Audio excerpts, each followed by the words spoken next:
ሰበር ዜና በኦሮሚያ ክልል ምስራቅ አርሲ ዞን መርቲ ወረዳ ፈርቀሳ ቀበሌ በተፈጸመ የተቀናጀ ጥቃት በንጹሃን ዜጎች ላይ እና የህይወት እንዲሁም የንብረት መጥፋት መድረሱን እናት ፓርቲ አስታውቋል። ትናንት የካቲት 17 ቀን 2018 ዓ.ም ምሽት ጀምሮ በተፈጸመው በዚህ ጥቃት እስካሁን ባለው መረጃ መሰረት 4 ሰዎች መገደላቸውን፣ 2 ሰዎች ደግሞ በጠና መቁሰላቸውንና ሌሎች 2 ሰዎች ደግሞ ተይዘው ተወስደው ያሉበት እንደማይታወቅ ተገልጿል።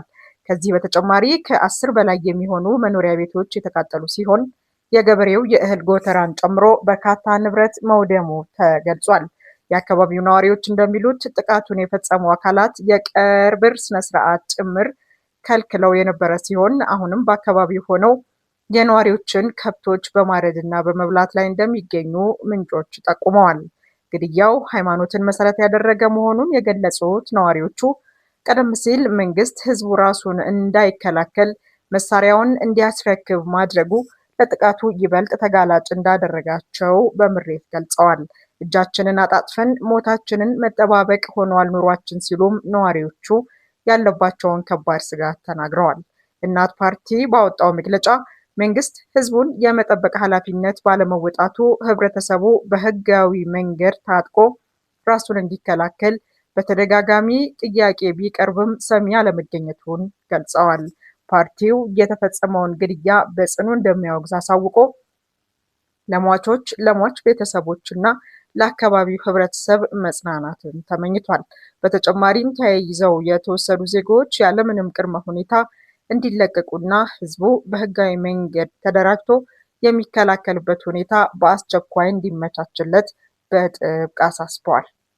በሌላ መረጃ አብይ አህመድ በሐዋሳ ሲሸልልና ሲፎክር ነበር። ከሶማሊያ እስከ ምጽዋ ሽብርተኝነትን የሚዋጋ ኤሊት ፎርስ ገንብተናል ይላል።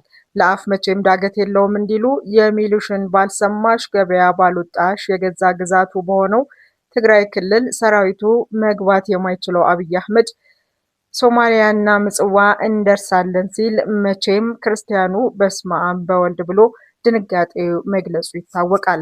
ሙስሊሙ ደግሞ እንደዚሁ እሱም በእምነቱ እስታፋሩላ እያለ አምላኩ ምህረቱን መጠየቁ አይቀርም። ሰውየው አቅመቢስነት ላይ እብደት ተጨምሮበት ነገር ዓለሙን ግልብጥብጥ አድርጎታል።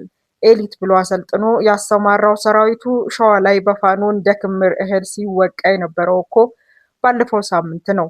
ትግራይ ክልልን ተሻግሮ ለመዋጋት ፍቃድ የሚጠይቅ አገዛዝ ከሶማሊያ እስከ ምጽዋ ሽብርተኝነትን እዋጋለሁ የሚል ተረት ሲያወራ መስማት የጆሮን ኮፈን የሚያሳምም ነው። ፌንጣ ብትቆጣ ክንፏን ታጣ ነው ነገሩና የቆጡን አውርድ ብላ የብብቷን ጣለች መሆኑ አይቀርም። ምጽዋና አሰብን ከሩቅ ሲመኝ አዲስ አበባን ሊነጠቅ እንደሚችል የተረዳው አይመስልም። እብሪት፣ ትዕቢትና ድንቁርና ጀብደኝነት ልቡን ደብኖታል።